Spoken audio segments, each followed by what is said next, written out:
So hi everyone, welcome to my channel. இன்னைக்கு நம்ம discuss பண்ண போகிறது ஆதித்ய பிர்லா சன் லைஃப் உடைய மல்டி கேப் ஃபண்ட் NFO.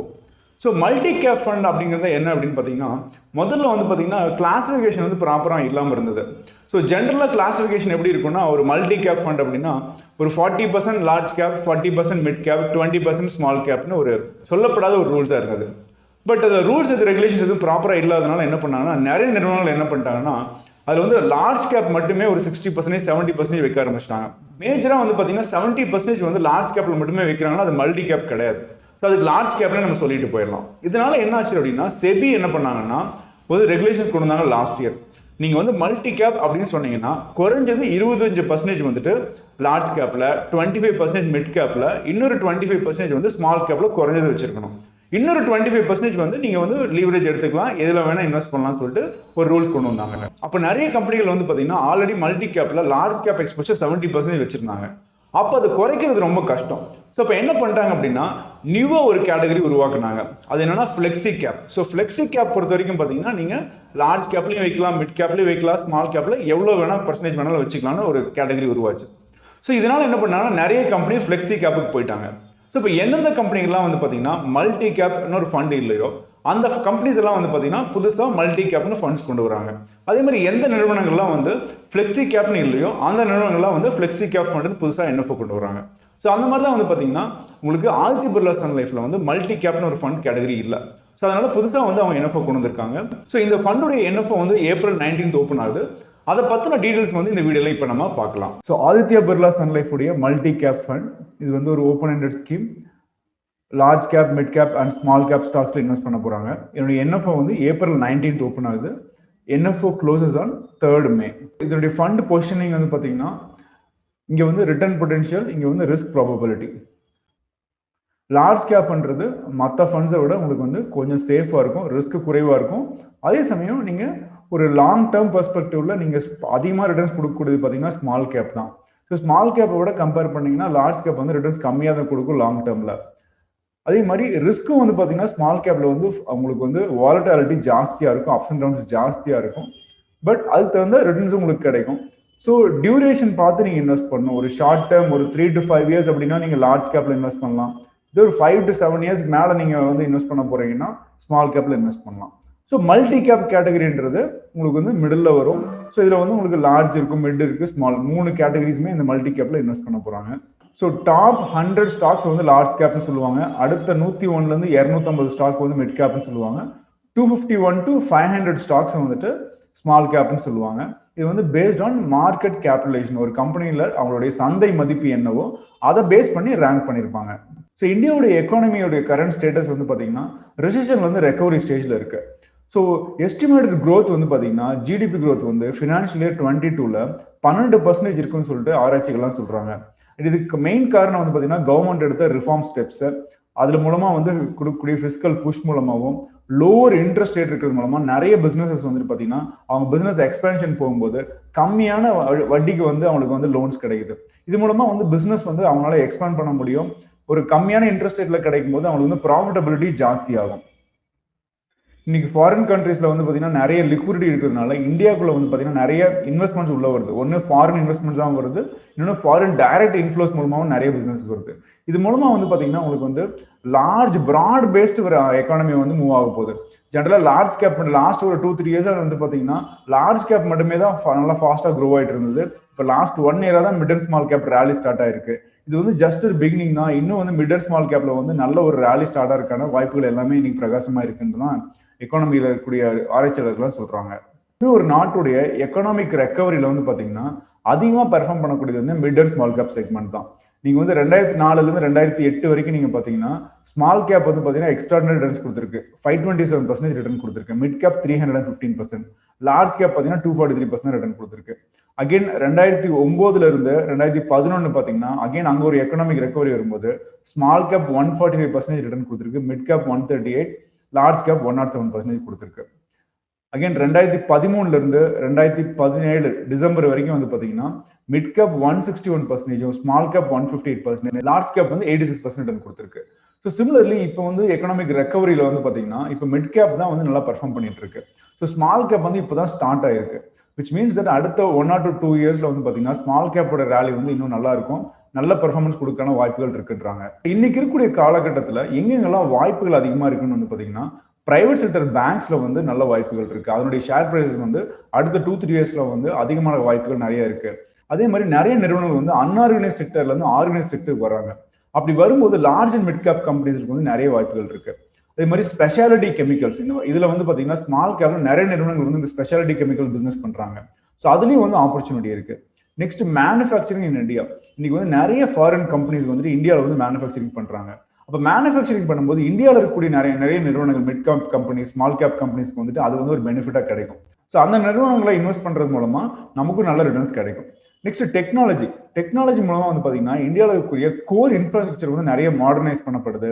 இன்னைக்கு நிறைய டேட்டா ஸ்டோரேஜ்ல வந்து பாத்தீங்கன்னா public and hybrid cloud models வந்து நிறைய வந்துட்டு இருக்கு. இந்த மாதிரி நிறைய நிறுவனங்கள் வந்து பாத்தீங்கன்னா ஆர்டிஃபிஷியல் இன்டெலிஜென்ஸ் வந்து அடாப்ட் பண்றாங்க. இது மூலமா அந்த ஸ்பேஸ்லயும் வந்து பாத்தீங்கன்னா நிறைய இன்வெஸ்ட்மெண்ட் ஆப்பர்ச்சுனிட்டிஸ் வந்து நமக்கு இருக்கு.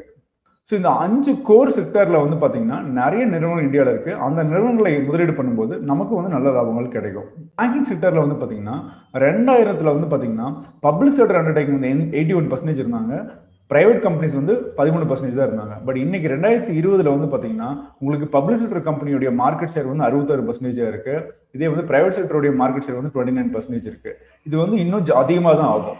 ஸோ அப்போ வந்து நமக்கு வந்து வாய்ப்புகள் அதிகமா இருக்கு பிரைவேட் பேங்க்ஸ் செக்டர்ல. இப்போ என்ன ரிசர்ச் சொல்லுது அப்படின்னா கடந்த 15 வருஷத்துல பிரைவேட் பேங்க் எவ்வளவு ஃபாஸ்டா க்ரோ ஆச்சோ அதை விட அடுத்த 5 இயர்ஸ்ல வந்து க்ரோ ஆகும்னு சொல்றாங்க. நெக்ஸ்ட் பாத்தீங்கன்னா அன்ஆர்கனைஸ்டு செக்டர்ல இருந்து ஆர்கனைஸ் செக்டருக்கு மூவ் ஆகிற கம்பெனிகள் நிறைய இருக்கு. நீங்க எஸ்பெஷலி வந்து ஏசி இண்டஸ்ட்ரியில, ரீட்டைல் பிசினஸ்ல, ஹோம் கேர் பிசினஸ்ல எல்லாம் வந்து பாத்தீங்கன்னா நிறைய நிறுவனங்கள் வந்துட்டு ரொம்ப ரொம்ப குறைவா தான் அன்ஆர்கனைஸ் செக்டர்ல இருக்காங்க. அவங்க எல்லாமே இப்போ வந்து ஆர்கனைஸ் செக்டருக்கு வந்துட்டு இருக்காங்க. ஸோ ஆர்கனைஸ்டு செக்டருக்கு வரும்போது என்ன ஆகும் அப்படின்னா ஹை ப்ரொடக்டிவிட்டி கிடைக்கும். அதுல நிறைய நிறுவனங்கள் புதுசா வரும். அப்ப நமக்கு இன்வெஸ்ட் பண்றதுக்கும் நிறைய ஆப்ஷன்ஸ் நமக்கு கிடைக்கும். இந்த மேக் இன் இந்தியா ஸ்கீம் மூலமா வந்து பாத்தீங்கன்னா அதிகமா பயனடையக்கூடியது வந்து பாத்தீங்கன்னா mid and small cap companies தான். எஸ்பெஷலி எலக்ட்ரானிக்ஸ்ல, டெக்ஸ்டைல்ஸ் அண்ட் அப்பேரல்ஸ்ல, இன்ஜினியரிங் கூட்ஸ்ல, ஆட்டோமொபைல்ஸ் அண்ட் ஆன்சிலரிஸ்ல, ஃபார்மா செக்டர்ஸ்ல இதனுடைய டோட்டல் வந்து பாத்தீங்கன்னா மார்க்கெட் சைஸே வந்து பாத்தீங்கன்னா US$ 20 பில்லியன்ல இருந்து $120 பில்லியன் வரைக்கும் வந்து பொட்டன்ஷியல் இருக்கு.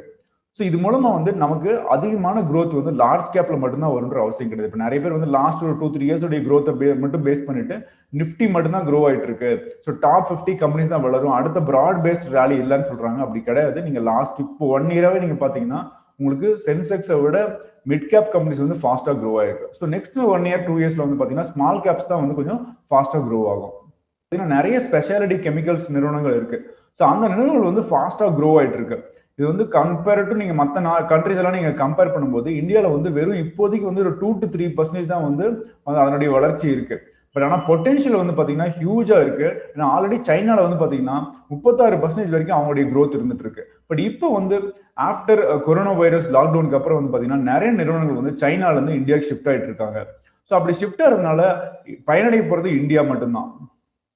பிகாஸ் இந்தியாவில் வந்து பாத்தீங்கன்னா ஒன்று வந்து காஸ்ட் ஆஃப் லேபர் குறைவு, அதே மாதிரி வந்து பாத்தீங்கன்னா யங்கர் ஜென்ரேஷன்ஸ் வந்துட்டு அதிகம். இன்னைக்கு வந்து ஒர்க்கிங் பீப்புள் வந்து இந்தியாவில் வந்து ஜாஸ்தி. நெக்ஸ்ட் 15 இயர்ஸ்க்கு வந்து பாத்தீங்கன்னா உங்களுக்கு வந்து மிடில் ஏஜ்டு பீப்புள், அதாவது ஒர்க்கிங் பீப்புள் வந்து இந்தியாவில் தான் வந்து அதிகமா இருப்பாங்க. லாஸ்ட் 5 இயர்ஸ் தான் வந்து பாத்தீங்கன்னா டிஜிட்டல் டிஸ்ரப்ஷன்ஸ் நிறைய நடந்துட்டு இருக்கு. ஒன்று வந்து நம்ம எப்படி பிசினஸ் பண்றோம், அந்த பிசினஸ் மாடலே சேஞ்ச் ஆயிட்டு இருக்கு. Because of e-commerce, Amazon, Flipkart இந்த மாதிரி நிறுவனங்கள் வந்துட்டதுனால இன்னைக்கு நம்ம பிசினஸ் பண்ற மாடலே சேஞ்ச் ஆயிருக்கு.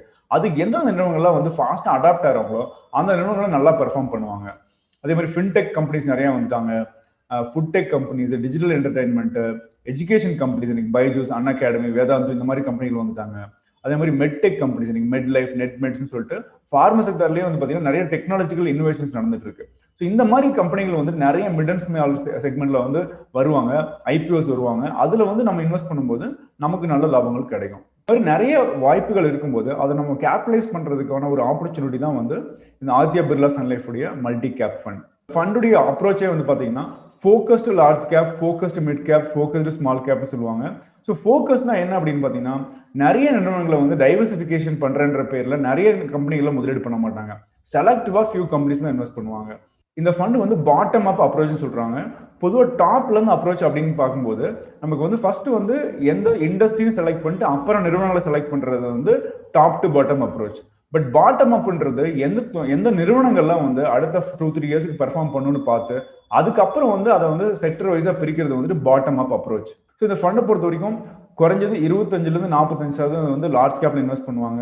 25-35% வந்து மிட் அண்ட் ஸ்மால் கேப்ல இன்வெஸ்ட் பண்ணுவாங்க. இந்த ஃபண்ட் வந்து ஃபோக்கஸ்ட் அப்ரோச்னு சொல்றதுனால மேக்ஸிமம் வந்து பாத்தீங்கன்னா ஒவ்வொரு செக்மெண்ட்லயும் லார்ஜ் மிட் ஸ்மால்ல வந்து பாத்தீங்கன்னா 15-20 கம்பெனிக்குள்ள தான் வந்து இன்வெஸ்ட் பண்ணுவாங்க. மேக்ஸிமம் ஒரு 50-60 கம்பெனிக்குள்ள இந்த போர்ட்ஃபோலியோ வந்து பில்டப் பண்ணிடுவாங்க.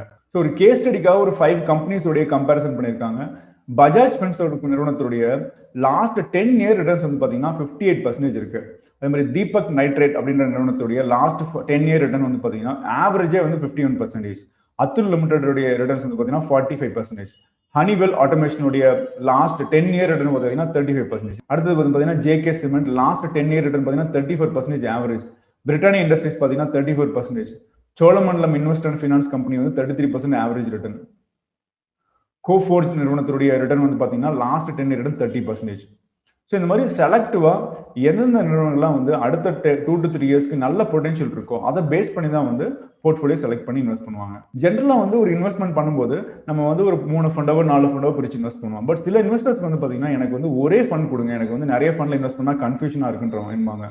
ஸோ அந்த மாதிரி இன்வெஸ்டர்ஸ் வந்துட்டு இந்த ஃபண்ட்ல ஒரே ஃபண்ட்ல நீங்க இன்வெஸ்ட் பண்ணலாம். ஏன்னா ஒரே ஃபண்ட்ல லார்ஜ் மிட் ஸ்மால் 3மே இருக்கிறதுனால இது அக்ரெசிவ் போர்ட்ஃபோலியோன்றதுனால இந்த ஒரே ஃபண்ட்ல இன்வெஸ்ட் பண்ணாலே உங்களுக்கு 3 கேட்டகரியிலுமே இன்வெஸ்ட் பண்ணிடுறாங்க. அதுவும் வந்து பாத்தீங்கன்னா குறைஞ்சது 25% ஒவ்வொரு செக்டர்லயும் இன்வெஸ்ட் பண்ணிருப்பாங்க. ஸோ அதனால ப்ராப்பரான உங்களுக்கு வந்து ஒரு மல்டி கேப் ஸ்ட்ராட்டஜி வந்து இதுல ஒர்க் அவுட் ஆகும். ஸோ 5 இயர்ஸ் மினிமம் நீங்க ஹோல்ட் பண்ணணும். அப்பதான் வந்து ஒரு கம்ப்ளீட் மார்க்கெட் சைக்கிள் வந்து நீங்க பாப்பீங்க. உங்களுக்கு வந்து நல்ல ஒரு ரிட்டர்ன்ஸ் உங்களுக்கு கிடைக்கும். இந்த ஃபண்ட்ல இன்வெஸ்ட் பண்றவங்க ஒரு லாங் டர்ம் கேபிட்டல் க்ரோத் வேணுன்றவங்க இதுல இன்வெஸ்ட் பண்ணணும். இது வந்து ஈக்விட்டி ரிலேட்டட் இன்ஸ்ட்ருமெண்ட்ல இன்வெஸ்ட் பண்றதுனால என்னோட ரிஸ்க் வந்து வெரி ஹைன்னு இருக்கு. அண்ட் இந்த ஃபண்ட்ல இன்வெஸ்ட் பண்றதுக்கு முன்னாடி உங்க ஃபினான்ஷியல் அட்வைசர் கன்சல்ட் பண்ணிட்டு உங்களுக்கு இந்த ஃபண்ட் சூட்டபிளா இருந்தா மட்டும் இன்வெஸ்ட் பண்ணுங்க. ஸோ இந்த வீடியோ பிடிச்சிருந்தா ப்ளீஸ் லைக் பண்ணுங்க, ஃப்ரெண்ட்ஸுக்கு ஷேர் பண்ணுங்க. இந்த சேனல் சப்ஸ்கிரைப் பண்ணாதவங்க ப்ளீஸ் சப்ஸ்கிரைப்னா கீழே இருக்க பெல் ஐக்கனை கிளிக் பண்ணீங்கன்னா நாங்கள் எப்போ வீடியோ அப்லோட் பண்ணாலும் நோட்டிஃபிகேஷன்ஸ் வரும். எந்த வீடியோ நீங்கள் மிஸ் பண்ணாமல் பார்க்கலாம். தேங்க்யூ.